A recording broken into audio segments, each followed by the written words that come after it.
Okay, so today we will study about vaccines schedule. Vaccination schedule. Vaccines definition क्या है? Effective prevention, health measures of disease. Terminologies क्या है हमारे पास? Life attenuated vaccine है जिसमें macroorganism जो पैथोजेनिसिटी होती है वो लॉस होती है but can still induce a cellular and humoral response. Kill और इनएक्टिवेटेड वैक्सीन के क्या लिखा है कि पैथोजन को हम इनएक्टिवेट कर रहे हैं लेकिन उसका एपोटाइप जो स्ट्रक्चर है वो मेंटेन है, इसकी वजह से हमारे पास ह्यूमरल रिस्पॉन्स आ रहा है। ह्यूमरल रिस्पॉन्स आ रहा है।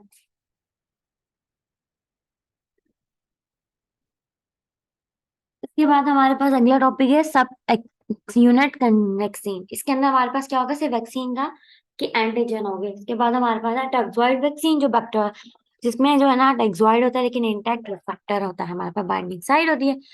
एज 0 से 6 तक क्या वैक्सीनेशन है तो हमें सिर्फ ये याद रखना है ये सारी वैक्सीनेशन मेनली जो है 2 महीने पे स्टार्ट हो 2 4 6 पे। ठीक है, ये तो लाजमी याद करनी है। और सिर्फ जो हैप भी है ना उसी वक्त with in the first 24 of life हम देते हैं।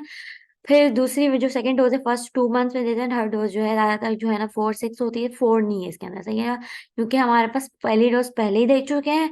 दूसरी डोज जो है 2 महीने पे, चौथी 4 महीने वाली नहीं है बल्कि 6 महीने पे। सब unit vaccine in hep C positive mothers the in fact should receive a. जब भी वैक्सीनेशन माँ को हैप्पी होता था हम वैक्सीन के साथ इम्यूनोग्लोबिन देते हैं। रोटा वायरस की 2 4 6 पे देते हैं। लाइव एटेन्यूएटेड है, कैन रिस्क इंटरसेप्शन का रिस्क बढ़ा देते हैं। जो डीटीबी वैक्सीन है हम 2 4 6 पे देते हैं। याद रखना कि इसकी 4 डोज भी है, 5th डोज भी है। 15 to 18 month and 5th dose है 4 to 6 years हो गए। Booster dose at 11 inactivated vaccine. H influenza 2 4 और 4 12 से 15 मंथ्स पे देंगे। ठीक है, इसकी 6 मंथ की डोज नहीं है इनएक्टिवेटेड वैक्सीन। नोमोकोकल 2 4 6 12 15 में 4 डोजेज हैं इनएक्टिवेटेड। पोलियो की 2 4 6 है, 4 डोज देते हैं 4 से 6 साल में इनएक्टिवेटेड वैक्सीन। एनुअली इन्फ्लुएंजा की हर 6 महीने बाद लगती है। IM is an inactivated vaccine. Intranasal जो है ना जो नेजली है वो हमारे पास लाइव वैक्सीन है। MMR की जो वैक्सीन है और जो वर्सीला की जो इन्फेक्शियस डिजीज है उनकी 12 to 15 मंथ्स पे है। और फिर सेकेंड डोज जो है 4 से 6 years of age. Live attenuated vaccine दोनों है भी एक ही वैक्सीन हम लगाएंगे। First dose at 12 to 24 months. Second dose जो है एटलीस्ट तो हमें 6 मंथ आप देनी होती है। ठीक है, पाकिस्तान में तो नहीं लगते लेकिन अमेरिका वगैरह में लगता है जहाँ पे जो है ना हैप ए का रिस्क जो है ना हाई रिस्क होता है। यहाँ पे इतना, यहाँ पे तो you are introduce this and you have antibody.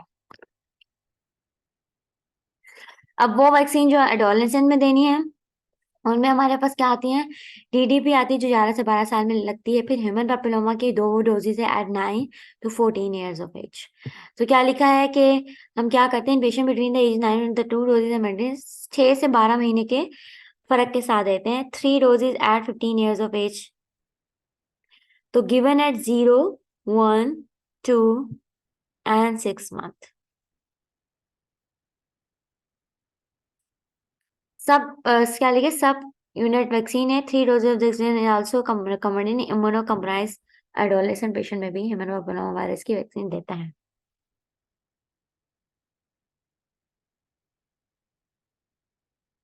तो जो पेशेंट जो है 15 ईयर से अबव होता है तो हम उसको 1 से 2 महीने के बाद और 6 महीने बाद देते हैं। जबकि जब 9 से 14 होता है तो उसको 2 डोजेज 6 से 12 महीने में दे देते हैं। मैंने जो कोकल 11 से 12 age. Second dose at 16 years of age. Influenza first dose given at 7 to 10 years of age and then annually. Adult में कौन कौन सी है इन्फ्लुएंजा की? एनुअली लगा देते हैं। ये इसने हैप्पी का पता नहीं क्यों लिखा है। हाँ, डिप्थीरिया की वैक्सीन 1 डोज Tdap लगती है then TD booster every 10 year हम लगाते हैं। In pregnant women 1 dose Tdap should be given during each pregnancy between, कह रहे हैं कौन से वीक में? 27 से 36 वीक की। वर्सीला की 2 डोजेज लगाते हैं 4 to 8 वीक्स में apart if the patient is, कि बड़ा बच्चा आया ठीक है लेकिन उसकी वैक्सीनेशन नहीं है तो उसका क्या प्रोटोकॉल है कि उसको 4 to 8 वीक्स के पार्ट में देनी है। दूसरे की 2 वैक्सीन देते हैं 2 से 6 month apart greater than 50 years of age में देनी है, याद रखना। ये क्या लिखा है कि 23 इज गिवन, हमेशा याद रखना 23 आफ्टर पीस CV13 की देते हैं। PC23 इज नॉट कंजुगेटेड, ये कंजुगेटेड नहीं होती है और ये स्टिमुलेट भी नहीं करती है हेल्पर टी सेल रिस्पॉन्स को। तो PC13 के 1 साल बाद हम अडल्ट 65 से अबव हैं तो उनमें 22 दे देते हैं। ठीक है, लेकिन अगर पेशेंट 64 से कम है तो कब हम देंगे 23? जब अगर पेशेंट को chronic heart disease, liver disease, lung disease, diabetes mellitus, cigarette smoking, age 19 से ज्यादा, immunodeficiency, asplenia, renal failure, C SF leak, cochlear implant. Special circumstances जो है उसमें क्या लिखा है कि splenectomy patient should receive to protect encapsulated strep pneumoniae, H influenza, Neisseria meningitidis, P C 13 followed by 23 8 weeks letter. ऊपर लिखा था 8 weeks later, no they don't mention it. Okay, then H influenza type B, meningococcal vaccine, antibody prophylaxis, motion with anatomy of functional dyspnea, anti-prophylaxis with penicillin, moxin until the age of 5 for at least 1 year, for at least 1 year. अगर हम 5 साल की उम्र तक नहीं दे तो at least हमें post प्लेनेक्टमी देना है। HIV inactivate generally safe in this patient. Live attenuated vaccine दे सिर्फ तब दे सकते हैं जब पेशेंट जो है ना 200 से जो है ना क्या कहते हैं, पेशेंट की जो है ना काउंट जो 200 से ज्यादा हो। Patient with egg allergy, measles, मम और रुबेला दे सकते हैं but can not receive the yellow fever vaccine. Okay, live vaccine generally avoided in pregnancy. कौन सी वैक्सीन अवॉइड करेंगे? Human papilloma, MMR, varicella. लेकिन post exposure prophylaxis immunoglobulin within 10 days of exposure to varicella to confirm passive immunity, immunoglobulin दे सकते हैं। ठीक है, दूसरा भी दे सकते हैं। Premature, no need to delay vaccination based on premature, one exception, ये वाली आते हैं। First dose have be typically in the first dose can be only if the infant is born with a weight of, तो इसको ना wait के लिहाज से देते हैं। बाकी बच्चों को हम प्री मेच्योर हो हम सारी वैक्सीनेशन देते हैं, लेकिन इसको बर्थ वेट अगर 4 पाउंड से कम हो तो।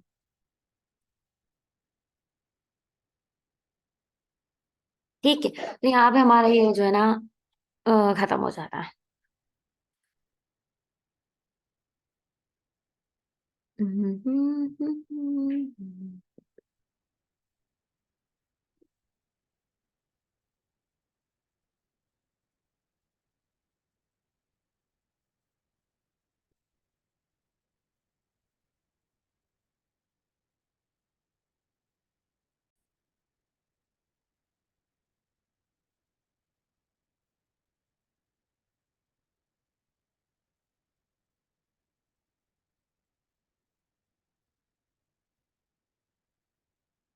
Okay, then will start with bladder cancer की स्क्रीनिंग क्या है? रिकमेंडेड नहीं होते, लेकिन क्यों? इवन जो हाई रिस्क होता है, recommend against screening for bladder cancer due to its relatively low incidence, poor predictive value, positive predict. Thus, urine analysis, cytology, bladder tumor antigen, and nuclear matrix protein did not issue a recurrent screening for people with, तो अभी तक उसने statement हमें नहीं की है, तो हमें ये याद रखना है कि इसकी स्क्रीनिंग नहीं करनी होती है। It's a very important point two, because क्यों? क्योंकि लो इंसिडेंस भी है, ऊपर से पॉजिटिव प्रिडिक्टिव वैल्यू भी है, तो टेस्ट करने का क्या फायदा? लंग कैंसर में हमें याद रखते हैं 55 से 80 एयरली होती है। 30 पैक स्मोकिंग जो हिस्ट्री करते हैं विद इन लास्ट 15 ईयर, और जो 80 से ज्यादा हो, 15 ईयर से ज्यादा हो गया कर चुके हैं, तो यहाँ पे उनकी लाइफ एक्सपेक्टेंसी जो है कम है, तो हम उनमें स्क्रीनिंग टर्मिनेट कर सकते हैं। आयोटिक एनोरिज्म की स्क्रीनिंग मेल्स के अंदर करते हैं 65 से 75 with one time abdominal ultrasound, लाजमी है। वुमेन्स के लिए नहीं है, no. Echo echo electro ECG and exercise testing किसको? एथलीट्स के लिए करते हैं, सडन कार्डियक डेथ के रिस्क फैक्टर होते हैं। मार्फिन हिस्ट्री है, चेस्ट पेन है, डिस्पनिया है, एक्सर्शन, फैमिली हिस्ट्री है, क्यूटी प्रोलॉन्ग है, premature cardiac death, disability close relative है, सब कर सकते हैं। डिस्लेप्रीमिया 9 से 11 पे करते हो, 17 21 पे करते हैं। जस्ट प्रायर टू और आफ्टर प्यूबर्टी जो लेवल्स होते हैं वो स्टेबल होते हैं। हाई रिस्क जैसे history of obesity, diabetes, tobacco exposure, family history of premature coronary disease, और मैम की एज 35 से ज्यादा तो करता है। कोलोन कैंसर में हमें पता है कि सब में जो ना पहले 50 पे करते हैं ना कोलोन की स्क्रीन रूटीन, लेकिन अगर हाई रिस्क पेशेंट है, फर्स्ट डिग्री रिलेटिव में हुआ है, सेकेंड डिग्री रिलेटिव पे एट एनी एज, तो हम कोलोनोस्कोपी 10 साल पहले करना शुरू करते हैं, यानी 40 पे, और हर 5 साल बाद रिपीट करते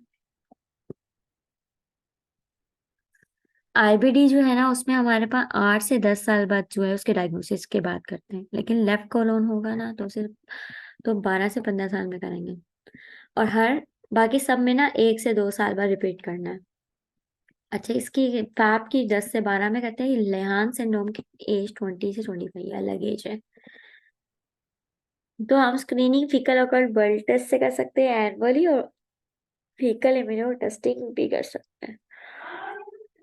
सेगमेंटोस्कोपी से हर 5 साल बाद करते हैं। अगर खाली सेगमेंटोस्कोपी अगर फैट के साथ करें तो हर 10 साल बाद करेंगे। कॉलोनोस्कोपी हर 10 साल बाद।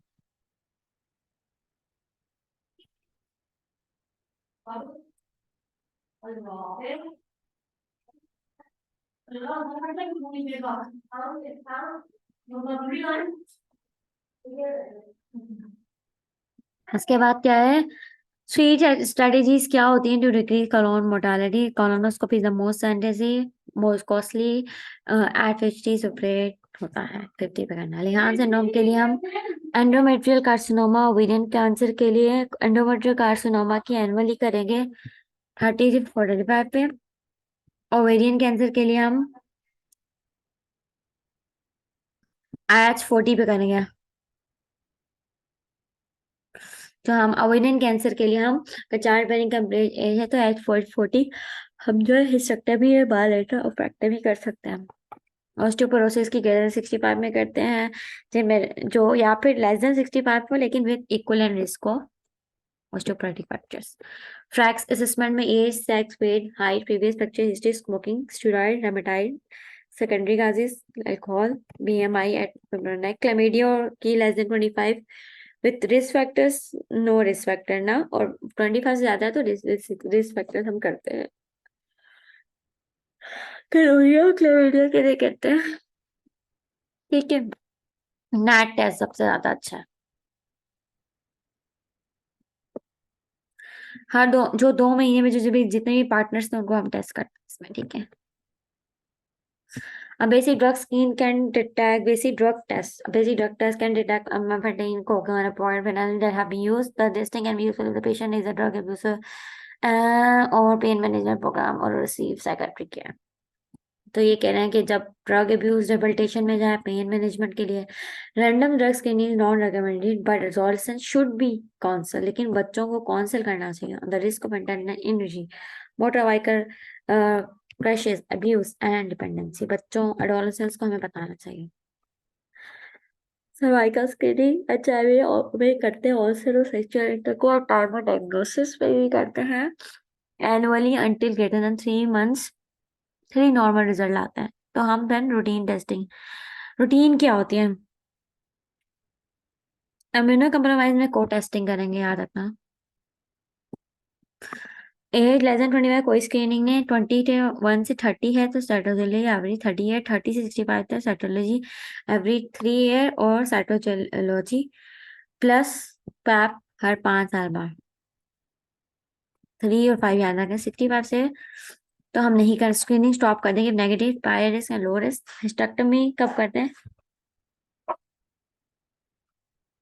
कोई कोई कहीं नहीं करते हिस्टेक्टोमी का क्योंकि रिस्क अगर लो है हमारा। ब्रेस्ट कैंसर की हम करते हैं 50 से 75 तक हर 2 साल बाद। बियॉन्ड 75 हम नहीं करते हैं।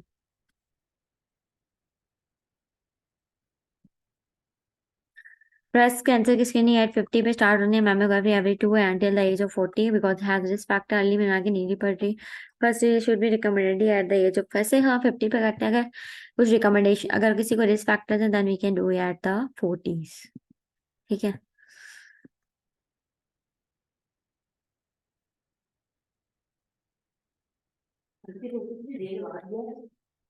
अच्छा, उसके बाद हम क्या पढ़ेंगे, ब्रेस्ट कैंसर की स्क्रीनिंग 50 से 75 हर 2 साल बाद। सर्वाइकल स्कैनिंग की 21 से 65 तक करते हैं। पैप्स में एवरी 3 ईयर, या एचपीवी टेस्टिंग जो है वो every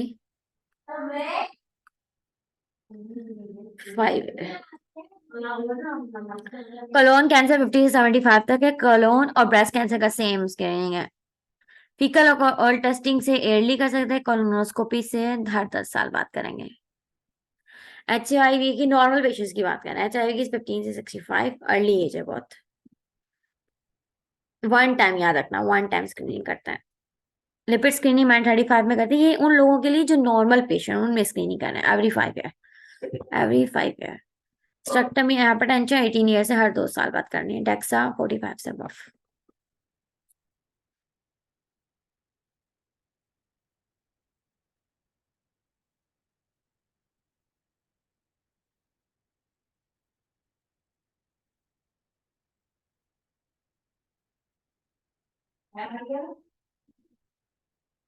twice in the first year हमें HIV में करनी पड़ती है जब हम उसको डायग्नोज करते हैं, और एनुअली देयर आफ्टर, यानी कि इसका जो पीरियड है वो जो है हर 3 साल बाद नहीं होता HIV में।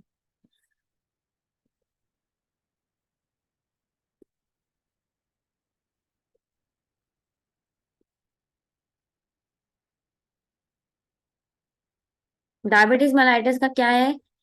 बीपी जिसका बड़ा आ रहा है 135 से 80 है, हाउ है,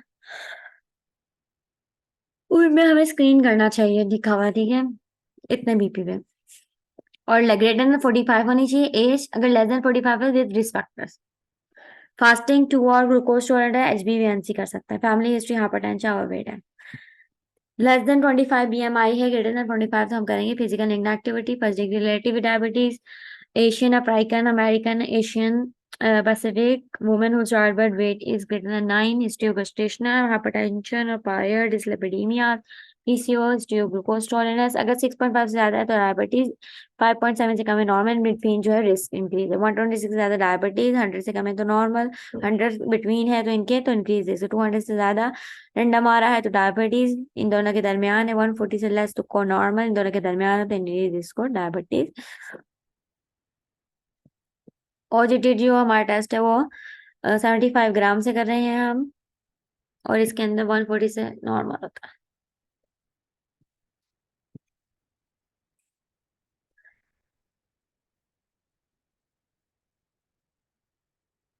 वीडियल और जो है हम कर सकते हैं स्क्रीनिंग से प्लस की वीडियो और रैपिड से। इंक्लूड प्रेगनेंसी में करनी है, man who have sex with man उसमें करनी है, patient is positive HIV test. याद रखने के एसेप्लेस के इंडिकेशन ये है, pregnancy, man who have sex with man and patient.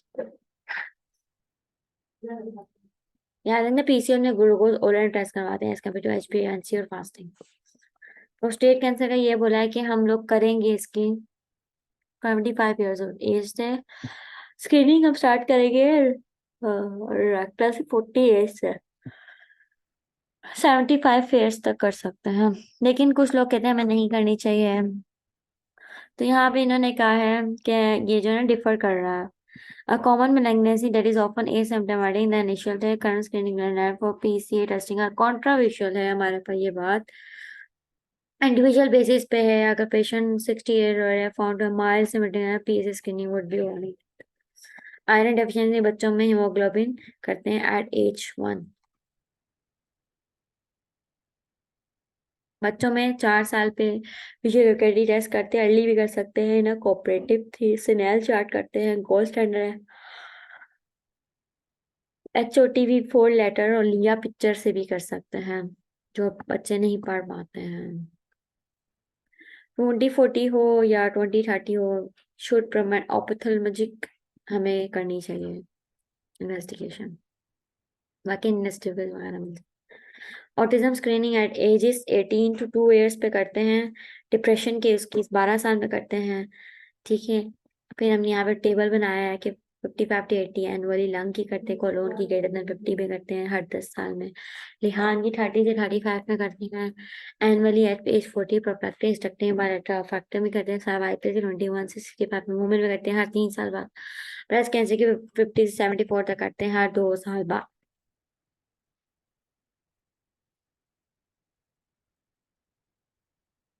Osteoporosis की ग्रेटर देन 64 और 5 से और लेस देन 65 रिस्क फैक्टर, ओरेटिक और 65 75 में, डिसलिपिडीमा की ग्रेटर देन 35 मेल, लेकिन डॉलसन में 9 11 17 21, डायबिटीज मेलाइटिस में ऑल पेशेंट ग्रेटर देन 45 और डायबिटीज मेलाइटिस के बगैर इस फैक्टर में लेस देन 45।